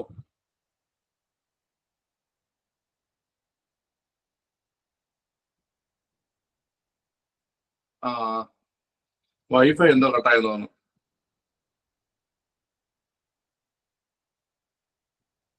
പിള്ളേരെ ആരെങ്കിലും വല്ല എന്നെ കാണാമെന്നോ കേൾക്കാമെന്നോ വല്ല ആരെങ്കിലും മൈക്ക് ഓക്കെ, ശരി, താങ്ക് യു. അത് ഞാൻ എന്റെ ലാപ്പിൽ നോക്കിയപ്പോ ഞാൻ ഇങ്ങനെ മറ്റേ തല വെട്ടിയിരിക്കുന്നു പറയണ അനക്കമല്ല. ഇവിടെ നോക്കുമ്പോഴും ഇങ്ങനെ ഒളിക്കുന്നിട്ട് നോക്കിയിട്ട് അപ്പോഴും ഞാൻ അങ്ങനെ തന്നെ ഇരിക്കുന്നു. മനസ്സിലായ? ഞാൻ ഇങ്ങനെ ചരിഞ്ഞു നോക്കുമ്പോൾ എനിക്ക് അതിൽ അങ്ങനെയല്ലേ കാണാൻ പറ്റത്തുള്ളൂ. എനിക്ക് ചെറിയ ഇതായിട്ടേ കാണാൻ പറ്റത്തുള്ളൂ സ്ക്രീന്. അപ്പൊ ഞാൻ ഇങ്ങനെ ഞാൻ ഒളിയിൽ നോക്കിയപ്പോൾ ഞാൻ അങ്ങനെ തല അരിഞ്ഞിരിക്കുന്നത്. അപ്പൊ എനിക്ക് മനസ്സിലായി എന്താണ് ലാപ്പിലെ കണക്ഷൻ പോയതാണ്. ഓക്കെ, ശരി.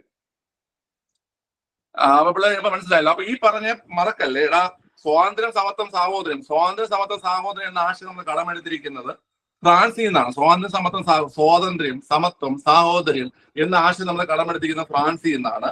അർദ്ധ ഫെഡറൽ ഗവൺമെന്റ്, ചോദ്യമാണ്, അർദ്ധ ഫെഡറൽ ഗവൺമെന്റ് എന്ന ആശയം കടമെടുത്തിരിക്കുന്നത് കാനഡയിൽ നിന്നാണ്. എവിടെ നിന്നാണ് പിള്ളേരെ? കാനഡയിൽ നിന്നാണ് അർദ്ധ ഫെഡറൽ ഗവൺമെന്റ് എന്ന ആശയം നമ്മൾ കടമെടുത്തിരിക്കുന്നത്. ഓക്കെ, അവശിഷ്ടാധികാരം എവിടെന്നാ? അവശിഷ്ടാധികാരം, ഇവിടെ ക്വസ്റ്റ്യൻ ഉണ്ട്. അവശിഷ്ടാധികാരം എവിടെന്നാ? നമ്മൾ ഇന്നലെ പഠിച്ചല്ലേ അവശിഷ്ടാധികാരം? നമ്മൾ ആർട്ടിക്കിൾ 248 നമ്മൾ കഴിഞ്ഞ ആഴ്ച പഠിച്ചില്ലായിരുന്നു? ആർട്ടിക്കിൾ 248. അതെ. ഓക്കെ, അപ്പൊ അവശിഷ്ടാധികാരം കാനഡയാണ് കേട്ടോ, കാനഡ. ഓക്കെ, ശരി. ബാക്കിയൊക്കെ നിങ്ങൾക്ക് അറിയാലോ, ബാക്കിയൊക്കെ നിങ്ങൾക്ക് അറിയാം. ഇത് ഞാൻ പറഞ്ഞുതരാം. അതായത് അമേരിക്കയുടേതും പിന്നെ ബ്രിട്ടൻ്റെതും അത് കോഡ് വെച്ച് പറഞ്ഞുതരാം കേട്ടോ. നിങ്ങൾക്ക് അറിയായിരിക്കും കോഡ്, അറിയാതെ കോഡ് വെച്ച് പറഞ്ഞുതരാം. അല്ലാതെ ഇങ്ങനെ കിട്ടുന്നതൊക്കെ എന്ത് ചെയ്യുക പിള്ളേരെ പഠിച്ചിരിക്കുക. ഓക്കെ, ശരി. നമുക്ക് അടുത്ത ചോദ്യത്തിലേക്ക് പോവാം. അടുത്ത ചോദ്യം എവിടെ?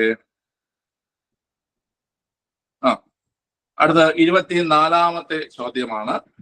ഡാഷ് സ്ഥാനത്തേക്കുള്ള തെരഞ്ഞെടുപ്പിന് താഴെ പറയുന്ന യോഗ്യതകൾ ആവശ്യമാണ്.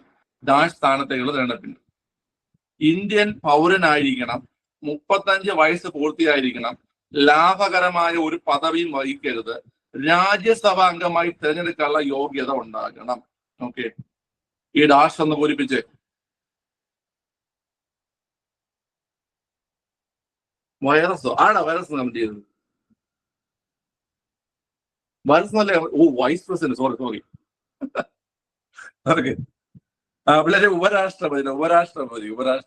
ഓക്കെ, അല്ല, മഴ, തണുപ്പ്, ചോറ്, ഉറക്കം എനിക്ക് പറയാൻ പറ്റില്ല. നിങ്ങൾ ചിലപ്പോൾ അങ്ങനെയൊക്കെ ബയോളജി ക്ലാസ് ആണെന്ന് വിചാരിച്ചിട്ടേ.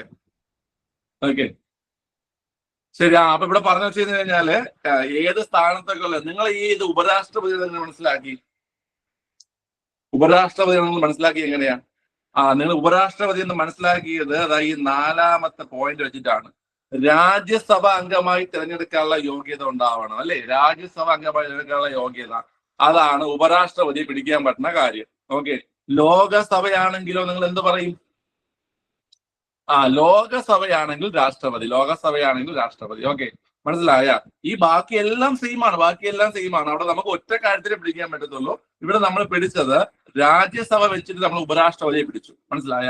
കാരണം രാജ്യസഭ അംഗമായി തിരഞ്ഞെടുക്കാൻ യോഗ്യത ഉണ്ടായിരിക്കേണ്ടത് ഉപരാഷ്ട്രപതിക്കും, ലോകസഭ അംഗമായി തിരഞ്ഞെടുക്കാൻ യോഗ്യത ഉണ്ടായിരിക്കേണ്ടത് ആർക്കുമാണ്? രാഷ്ട്രപതിക്കുമാണ് കേട്ടോ. ഓക്കെ, ലോകസഭ രാഷ്ട്രപതിയും രാജ്യസഭ ഉപരാഷ്ട്രപതിയും. ഓക്കെ, ക്ലിയർ ആണല്ലോ? ശരി. പിന്നെ ബാക്കിയൊക്കെ നിങ്ങൾക്ക് അറിയാം. ഇലക്ട്രൽ കോളേജ് നിങ്ങൾക്ക് അറിയാം. ഈ ഒരു കാര്യം ചോദിക്കട്ടെ, ഇലക്ട്രൽ കോളേജില് നമ്മുടെ രാഷ്ട്രപതിയെ തിരഞ്ഞെടുക്കുന്ന ഇലക്ട്രൽ കോളേജ് ആരൊക്കെ ഉണ്ടെന്നാ പഠിച്ചത് നമ്മള്? രാഷ്ട്രപതി തിരഞ്ഞെടുക്കുന്ന ഇലക്ട്രൽ കോളേജിൽ ആരൊക്കെ ഉണ്ടെന്നാ പഠിച്ചത് നമ്മള്? സംസ്ഥാന നിയമസഭയിലെയും ലോകസഭയിലെയും അതുപോലെ തന്നെ രാജ്യസഭയിലെയും. രാജ്യസഭ, ലോകസഭ, സംസ്ഥാന നിയമസഭകൾ ഇവിടെയൊക്കെ നിന്നിട്ടുള്ള തിരഞ്ഞെടുക്കപ്പെട്ട അംഗങ്ങൾ മാത്രം. അപ്പൊ രാഷ്ട്രപതിയെ തിരഞ്ഞെടുക്കുന്ന ഇലക്ട്രൽ കോളേജിലുള്ളത് രാജ്യസഭയിലെയും ലോകസഭയിലെയും സംസ്ഥാന നിയമസഭകളിലെയും തിരഞ്ഞെടുക്കപ്പെട്ട അംഗങ്ങൾ മാത്രമാണ്. ഓക്കെ. എന്നാൽ ഉപരാഷ്ട്രപതിയെ തിരഞ്ഞെടുക്കുന്ന ഇലക്ട്രൽ കോളേജിൽ ആരൊക്കെയുണ്ട്? ആരൊക്കെയുണ്ട് പിള്ളേരെ? അത് ലോകസഭയിലെയും രാജ്യസഭയിലെയും മുഴുവൻ അംഗങ്ങൾ. ലോകസഭയിലെയും രാജ്യസഭയിലെയും മുഴുവൻ അംഗങ്ങൾ ചേർന്നിട്ടാണ് ആരെ തിരഞ്ഞെടുക്കുന്നത്? ഉപരാഷ്ട്രപതി തിരഞ്ഞെടുക്കുന്നത്. മനസ്സിലായല്ലോ? അപ്പൊ ഇത് മറക്കണ്ട, ഈ കാര്യം മറക്കണ്ട. രണ്ടാൾക്കാരും കെട്ടിവെക്കേണ്ട പൈസ എത്രയാണ്? ഉപരാഷ്ട്രപതിയായാലും രാഷ്ട്രപതിയായാലും ഇലക്ഷൻ മത്സരിക്കാൻ വേണ്ടി കെട്ടിവെക്കേണ്ട പൈസ എത്രയാണ്? 15,000 രൂപ. എത്രയാണ് പിള്ളേരെ? 15,000 രൂപയാണ് കേട്ടോ. 15,000 രൂപയാണ് ലോകസഭാ ഇലക്ഷന്. നിങ്ങളെ തെറ്റിക്കാറ് പിള്ളേരെ. രാഷ്ട്രപതി ഉപരാഷ്ട്രപതി ഇലക്ഷന് കെട്ടിവെക്കേണ്ടത്. ഓക്കെ. രാഷ്ട്രപതി ഉപരാഷ്ട്രപതി ഇലക്ഷൻ കെട്ടിവെക്കേണ്ടത്. ലോകസഭ ഇലക്ഷൻ എത്രയാ? ലോകസഭയാണ് നിങ്ങൾ ഈ പറയുന്ന 25. ലോകസഭ ഇലക്ഷനാണ് 25. ഓക്കെ. അവിടെ SC/ST വിഭാഗങ്ങൾക്ക് എത്രയാ? ലോകസഭ ഇലക്ഷനിൽ SC/ST വിഭാഗങ്ങൾക്ക് എത്രയാ? അതിന്റെ പകുതി എത്രയാ? 12,500. 12,500 ആണ് ലോകസഭ ഇലക്ഷൻ SC/ST വിഭാഗങ്ങൾക്ക് കെട്ടിവെക്കേണ്ടത്. ഓക്കെ. നിയമസഭ ഇലക്ഷൻ എത്രയാ കെട്ടിവെക്കേണ്ടത്? നിയമസഭ 10,000. നിയമസഭ ഇലക്ഷൻ കെട്ടിവെക്കേണ്ടത് 10,000 ആണ് നിയമസഭ ഇലക്ഷൻ കെട്ടിവെക്കേണ്ടത്. ഓക്കെ. SC/ST വിഭാഗങ്ങൾക്ക് പകുതി. എത്രയാണ്? 5,000 അല്ലേ? SC/ST വിഭാഗങ്ങൾക്ക് 5,000. ഓക്കെ. അപ്പൊ രാഷ്ട്രപതി ഉപരാഷ്ട്രപതി ഇലക്ഷൻ എത്രയാണ് കെട്ടിവെക്കേണ്ടത് വളരെ? 15,000 രൂപയാണ് രാഷ്ട്രപതി ഉപരാഷ്ട്രപതി ഇലക്ഷൻ കെട്ടിവെക്കേണ്ടത്. മനസ്സിലായില്ലേ? മനസ്സിലായി. ഓക്കെ. ഇനി അടുത്ത് നമ്മുടെ ലോകസഭ ഇലക്ഷന് 20 SC/ST 25 SC/ST-കാർക്ക് 12,500. SC/ST-കാർക്ക് 12,500. നിയമസഭയാകുമ്പോൾ 10,000 അല്ലെ? നിയമസഭയാകുമ്പോൾ 10,000. ഓക്കെ. രാഷ്ട്രപതി ഉപരാഷ്ട്രപതി ഇലക്ഷന് എല്ലാവർക്കും 15,000 ആണ്. അവിടെ പ്രത്യേകിച്ച് റിസർവേഷൻ ഒന്നുമില്ല. എല്ലാവർക്കും എന്താണ്? 15,000 രൂപയാണ് കേട്ടോ. ഓക്കെ. എല്ലാവർക്കും 15,000 രൂപയാണ് രാഷ്ട്രപതി ഇലക്ഷന് വരുന്നത്. ഓക്കെ. ശരി, മനസ്സിലായിക്കല്ലോ. അടുത്ത ചോദ്യത്തിലേക്ക് പോവാം.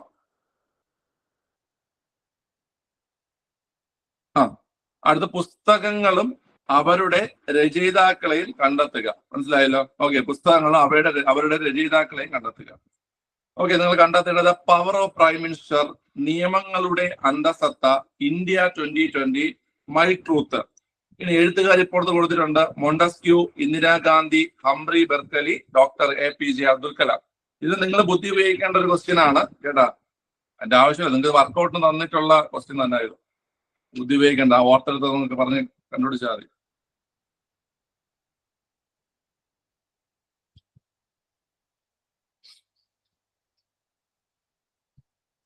കിട്ടിയാ ആർക്കെങ്കിലും കിട്ടിയ ഉത്തരം? വളരെ ഓപ്ഷൻ ബി ആണ്. Option B. Okay. Option B ആണ് ആൻസർ. നമുക്ക് നോക്കാം. ഇതിൽ ഞാൻ പറഞ്ഞുതരാം. ഇതിൽ ഒരുവിധപ്പെട്ട എല്ലാവർക്കും അറിയാവുന്ന 2 പുസ്തകമുണ്ട്. ഇപ്പൊ നിങ്ങൾ ഈ ക്വസ്റ്റ്യൻ അറ്റൻഡ് ചെയ്യാൻ പോണെന്ന് വെച്ചോ.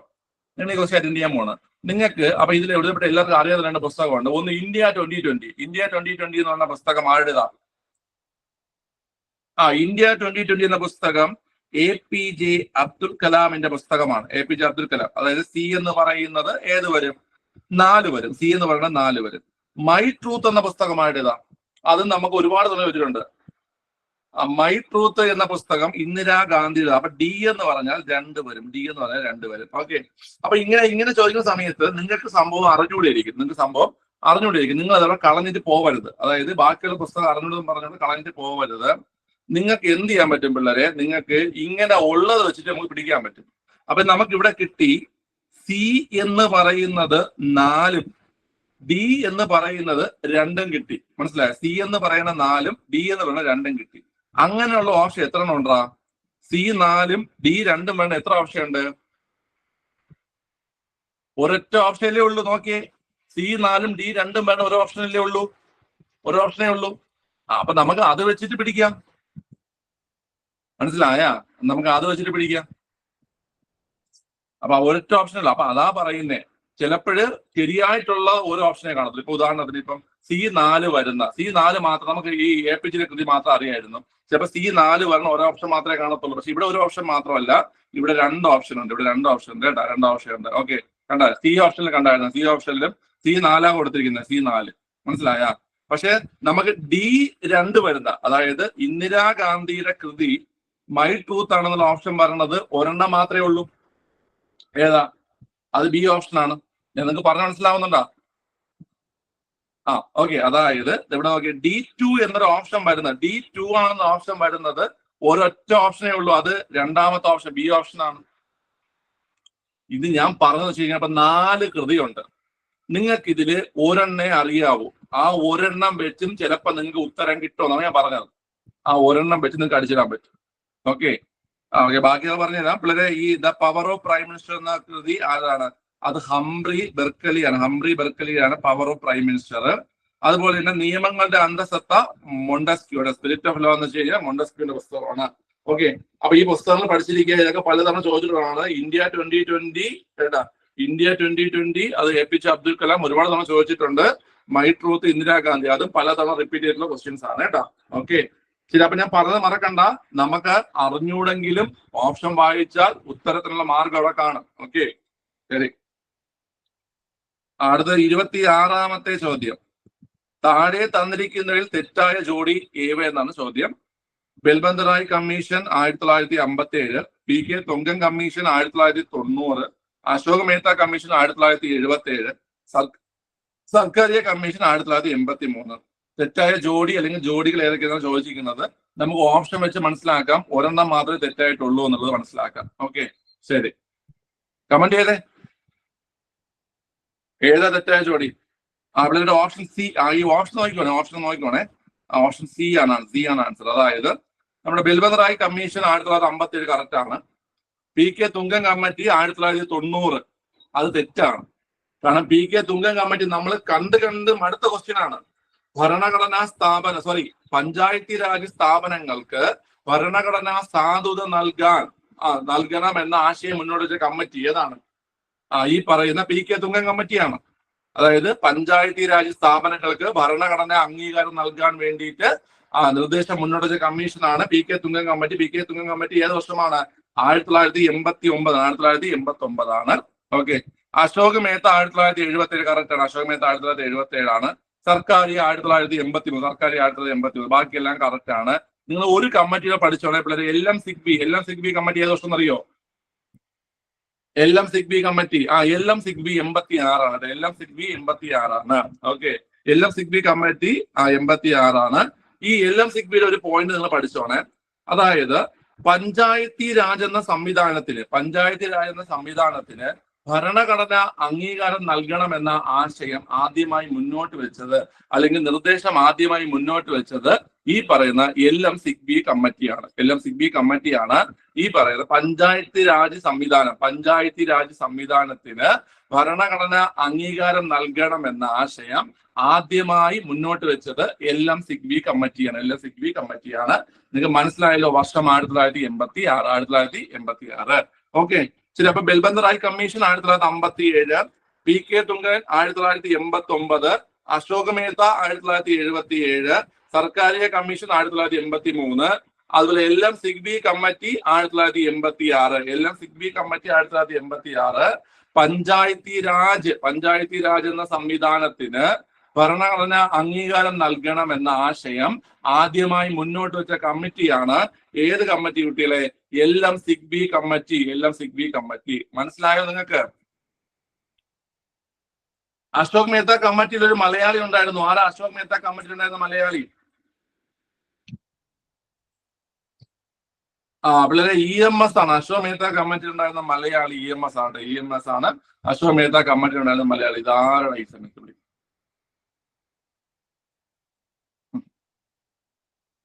ഓക്കെ, ശരി. അടുത്ത 27ാമത്തെ ചോദ്യം. 27ാം ചോദ്യം, ജമ്മു കാശ്മീരുമായി ബന്ധപ്പെട്ട് താഴെ തന്നിരിക്കുന്ന പ്രസ്താവനകളിൽ ശരിയായ പ്രസ്താവന അല്ലെങ്കിൽ പ്രസ്താവനകൾ ഏവ? ജമ്മു കാശ്മീരിന് പ്രത്യേക പദവി നൽകുന്ന വകുപ്പ് 370 എടുത്തു കളഞ്ഞ കേന്ദ്ര ഗവൺമെന്റ് തീരുമാനം 2021 ഡിസംബറിൽ സുപ്രീം കോടതി ശരിവെച്ചു. ജമ്മു കാശ്മീരിനെ 2 കേന്ദ്ര ഭരണങ്ങളാക്കി മാറ്റിയത് 2019 രാജതരംഗിണി കാശ്മീരിന്റെ ചരിത്രം വിശദമാക്കുന്ന പുസ്തകമാണ്. 2019 ജൂണിൽ ജമ്മു കാശ്മീരിൽ സാമ്പത്തിക അടിയന്തരാവസ്ഥ പ്രഖ്യാപിച്ചു. ഇതില് ശരിയായ പ്രസ്താവന, അയ്യോ ആടെ മൈക്കോൺ, ഷെൻസ മൈക്കോൺ ആണ്. ഷെൻസ,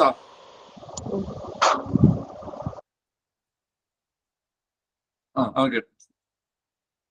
ഇതിൽ ശരിയായിട്ടുള്ള പ്രസ്താവനയാണ് PSC ചോദിച്ചിരിക്കുന്നത്. ഓക്കെ, ഓപ്ഷനെ കണ്ടല്ലോ. ഇതില് നമുക്ക് നോക്കാം. ഇതില് നിങ്ങൾ ക്വസ്റ്റ്യൻ ചെയ്ത് കാണും. ഓക്കെ, ഇതില് ആദ്യത്തെ പ്രസ്താവന ശരിയാണ്, രണ്ടാമത്തെ പ്രസ്താവന ശരിയാണ്, മൂന്നാമത്തെ പ്രസ്താവന ശരിയാണ്, നാലാമത്തെ പ്രസ്താവന മാത്രം തെറ്റാണ്. ഓക്കെ, അതായത് ജമ്മു കാശ്മീരിന് പ്രത്യേക പദവി നൽകുന്ന വകുപ്പായിരുന്നു ആർട്ടിക്കിൾ 370. ആ 370 എടുത്തു കളഞ്ഞ കേന്ദ്ര ഗവൺമെന്റ് തീരുമാനം 2021 ഡിസംബറിൽ സുപ്രീം കോടതി ശരിവെച്ചു. ഓക്കെ, ജമ്മു കാശ്മീരിന് 2 കേന്ദ്ര ഭരണ പ്രദേശങ്ങളാക്കി മാറ്റി 2019. ഡേറ്റ് അറിയാലോ, 2019 എപ്പോഴാ?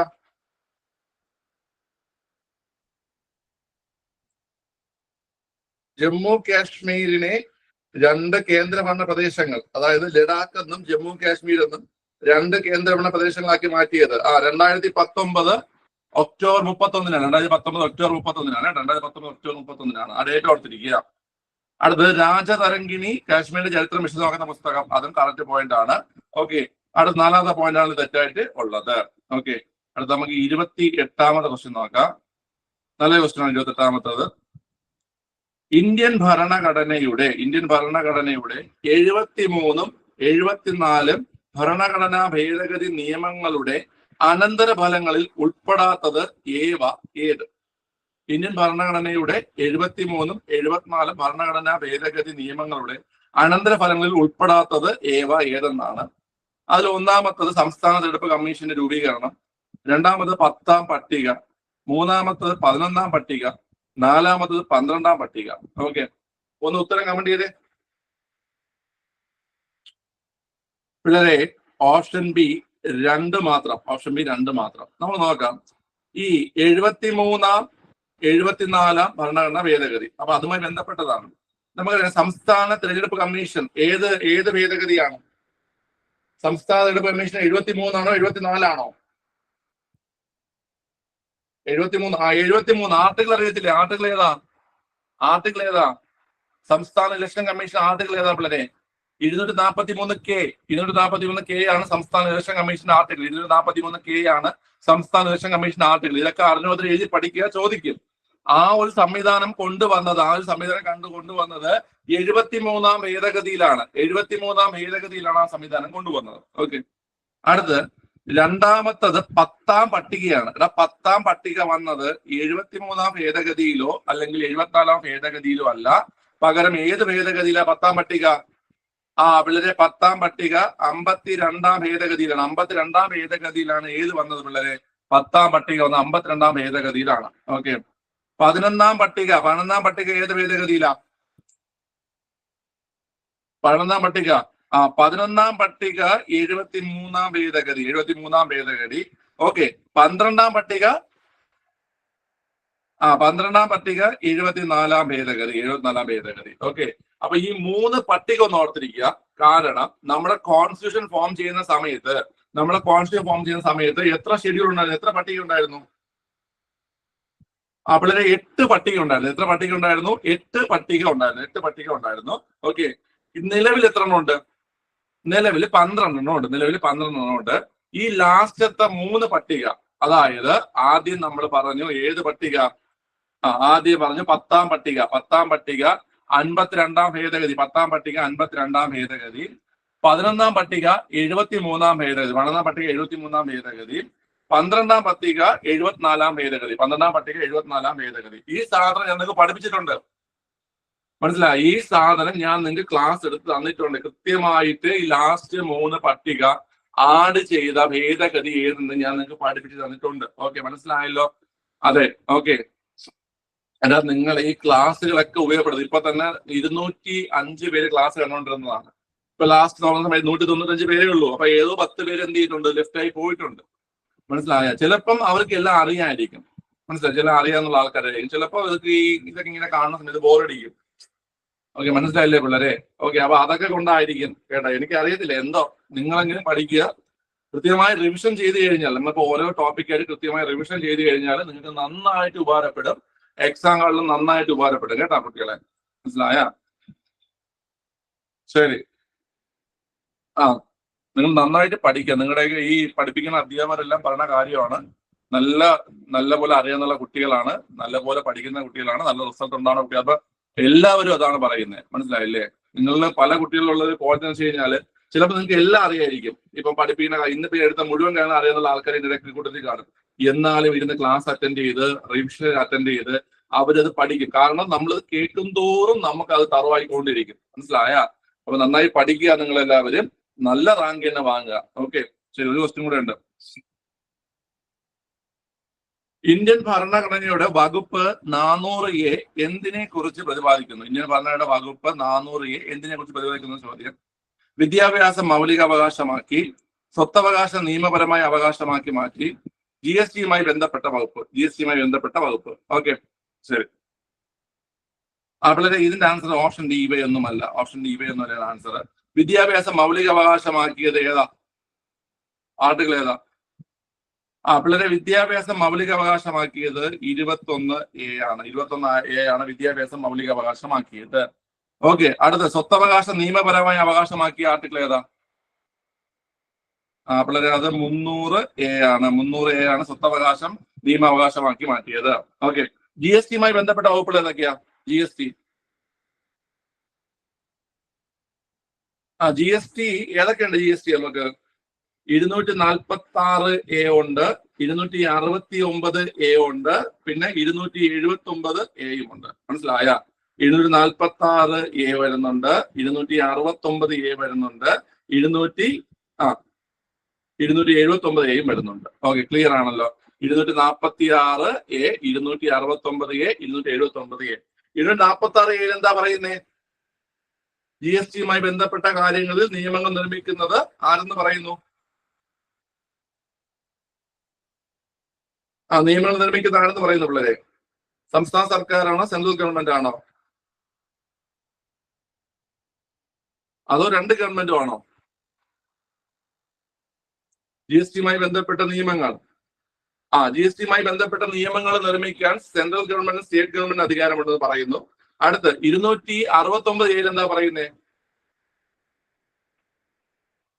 IGST, integrated GST. IGST അത് ചുമത്താനും അത് പിരിക്കാനുമുള്ള അധികാരം ആർക്കെന്ന് പറയുന്നുണ്ട്? കേന്ദ്ര സർക്കാരിനെന്ന് പറയുന്നുണ്ട്. 269A പറയുന്നത് IGST വെച്ച് കഴിഞ്ഞാല് ഇന്റഗ്രേറ്റഡ് GST പിരിക്കാനും അത് ചുമത്താനുള്ള അധികാരം ആർക്കാണ്?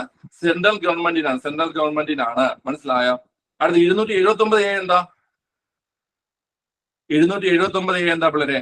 279A GST കൗൺസിലാണ്. 279A GST കൗൺസിലാണ്. ഓക്കെ, അപ്പൊ അതാണ് എന്ത് ചെയ്യുന്നത്? ഈ 3 ആർട്ടിക്കിൾ പറയണം. അപ്പൊ 246A, 269A, 279A ഇതാണ് GSTയുമായി ബന്ധപ്പെട്ട ആർട്ടിക്കിള്. 400A എന്താ? 400A ആർട്ടിക്കിൾ ഉണ്ടോ?